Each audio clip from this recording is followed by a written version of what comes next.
Welcome back to My Life with Plants. I'm Newman, and today's a very nice sunny spring day. It's about 23 or 24 degrees, and I noticed the fragrance out here in my orchid area. So today I'm going to introduce to you my Dendrobium kingianum. There it is here. In flower, starting to come into flower, but I noticed this fragrance coming out of it, quite potent actually, but a beautiful fragrance nonetheless. This particular hybrid here between kingianum and it could be another variety, or this could be just a variation of kingianum. But what's interesting about this one is its beautiful labellum. There's these two colors in there. Over here we have some other buds that are forming on it. And Dendrobium kingianum is native to Australia, Eastern Australia, in the Queensland district, especially the Hunters River in the east there. And in this Hunters River, it has a lot of gullies and cliffs that kingianum likes to grow on. My particular one here was growing in sphagnum moss when I bought it. As you can see here, we have a little peak in there. You can actually see sphagnum moss.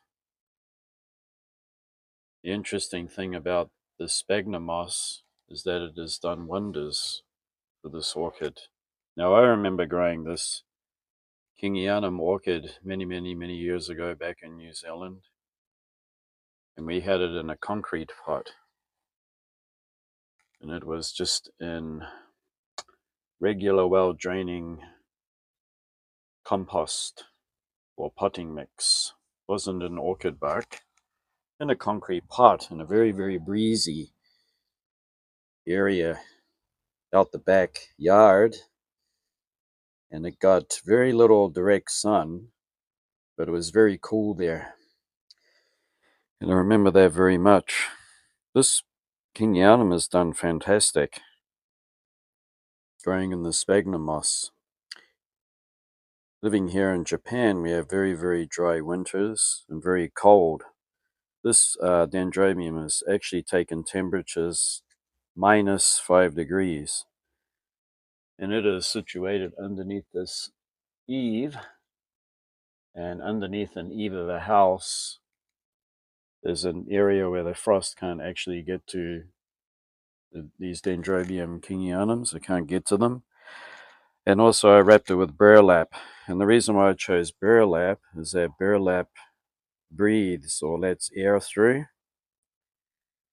and also protects it from frost or temperatures that could damage the leaves, although it did feel those very low temperatures. We didn't get down to -8, but that'll be a challenge for it that I think it'll get through pretty well. And it budded up, and now it's in flower. It's friend down here, right here. Now this one's been growing in bark, and I couldn't keep it hydrated enough. Because what's interesting is, even though it's winter, these kingianums actually like some water during the winter too. They don't like to dry out. Because I know for a fact that in Queensland, even though it has a dry season, it's not that dry. They get sporadic rain. They can actually just keep the moss hydrated on the rocks where they grow. And they grow in pretty shady areas, so they don't grow right out in the open either. And the fragrance on these,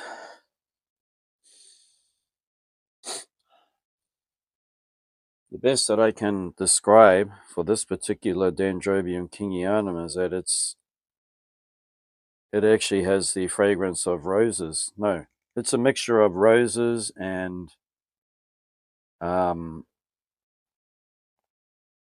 daisies. If you can imagine really, really strong, fragrant daisies, it's similar to that.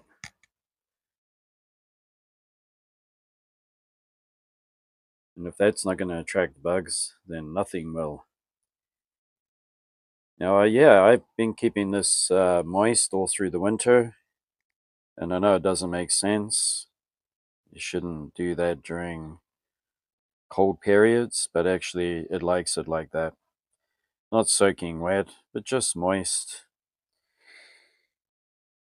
I think right in there we have the beginnings of yet another flower bud coming along. Now, it's friend down here that I've had for years.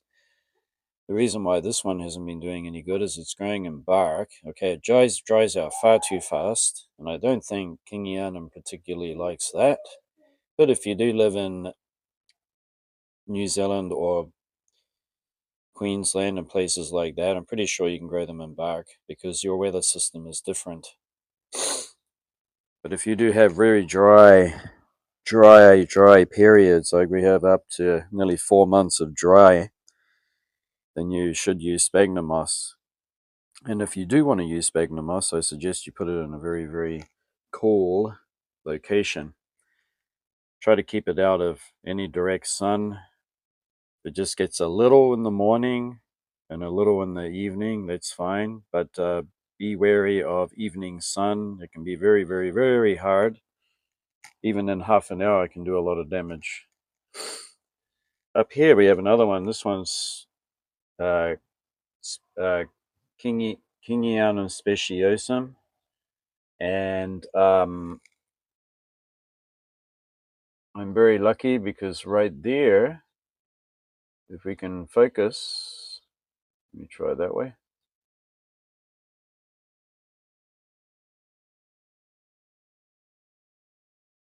You see right in the crown there, it has its flower spike coming, so that's great. This is a very hardy one that was recommended by the grower, and it was wrapped in burlap. And burlap has a lot of air spaces in it. So that's doing really great too. And it is, surprisingly, this is in potting mix, so it's not in bark.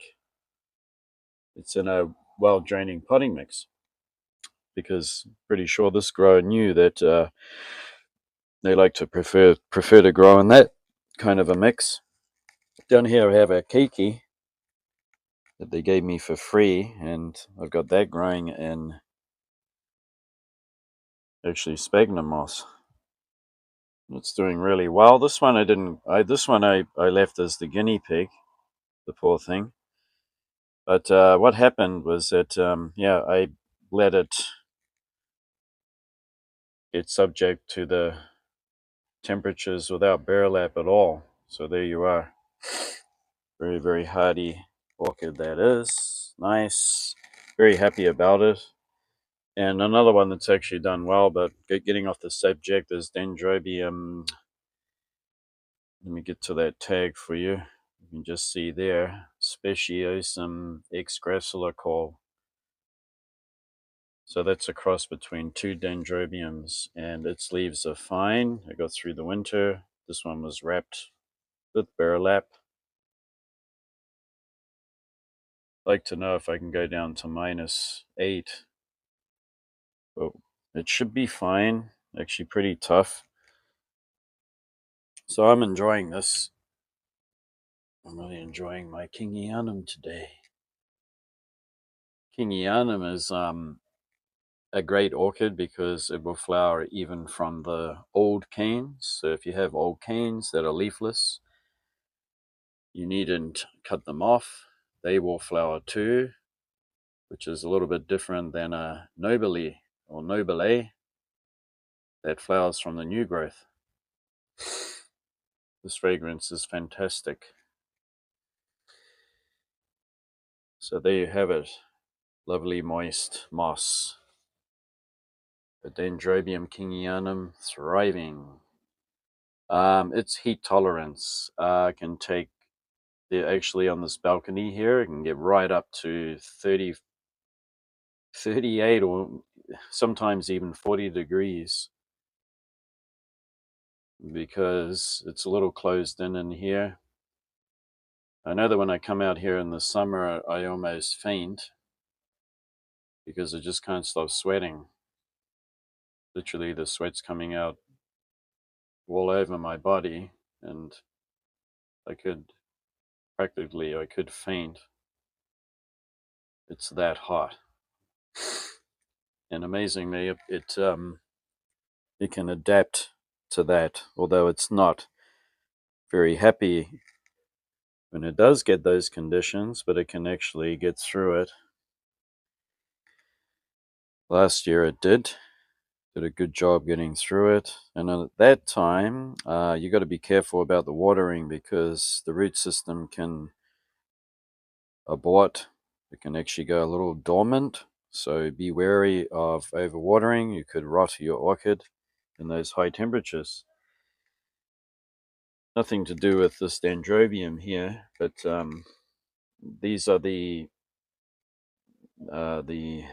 cuttings that I had of Cattleyas. I think this one is a cross with Walkeriana, going by how thick and almost oval the leaves are, or oblong. Obovate would be right. Very short fusiform bulbs there. It is doing really well in this pumice. This pumice is actually supported by the ziplock so that the roots can get in and amongst it. I'm just trying this out because I've had a lot of problems with Cattleyas dying on me or rotting, and it has a new growth coming away, so good. This one here, I don't even know what it is, but it was also a cutting, and it has survived quite well. It has made it through the winter, and it has a lot more growing to do. It has one root there, you can see, making its way onto the mount. So I can water this freely now without any worry of rotting it, because it is true, and it's no myth, that when you have a Cattleya in a pot, it will rot. But if you do decide to have a pot, make sure it's shallow. And this one is actually made out of some kind of pottery, so it evaporates extra moisture. And the mix is almost entirely made of pumice with a little bark in it. And I don't care to fill the whole pot with medium, because you're just going to increase the chances of rotting a Cattleya. Fill it halfway up. I know this is going to sound terrible. Styrofoam or polystyrene chunks, or sponge rock, something that's non-organic, and it's just a filler that makes airspace, because you don't need all that medium. It's not necessary, because check that out. That's how they're supposed to grow. And why am I growing this big giant thing in here? Because it's unruly, and it would grow everywhere, and it would just take up so much space, and I have to keep it in a pot. I would rather have it on a mount though, but it's been doing really well. This one here is Rinco Laleo Cattleya Young Kong, and it's very hardy. So if you're looking for a hybrid, hardy as anything. Lovely roots coming out of this Laleo Cattleya Blue Heaven. This thing is just grows like anything. It's very happy. We will be having more updates on how my orchids are going and what's coming into flower and that, but for today, that's it. I hope you enjoyed watching. Yeah. And today, this has been about Dendrobium kingianum.